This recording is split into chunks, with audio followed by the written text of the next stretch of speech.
stato tutto così veloce. Prima si sono sentiti dei botti, sembravano come petardi, e poi questi botti erano sempre più forti. Ho pensato solo di uscire e di andare fuori, perché io ho l'appartamento sopra e al garage dove è successo. Ho pensato solo di andare fuori e basta.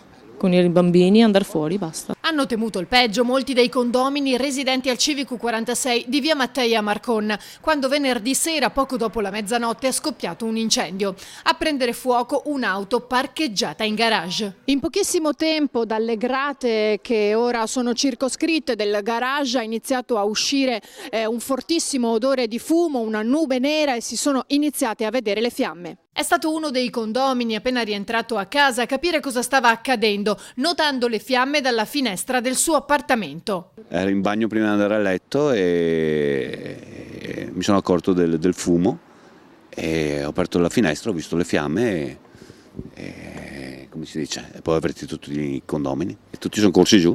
40 famiglie sono fuggite fuori nel cuore della notte in attesa dell'arrivo dei vigili del fuoco, intervenuti con 6 automezzi e 15 operatori. Siamo usciti tutti quanti di corsa, tutti in strada qua fino alle 4 del mattino. Le operazioni di spegnimento sono terminate verso le 5 e i condomini nel frattempo sono potuti rientrare nei loro appartamenti. La mattina i vigili del fuoco sono tornati sul posto per completare l'intervento. Oltre al veicolo hanno subito danni il solaio del garage e l'impianto elettrico comune della rimessa, ancora sconosciute le cause.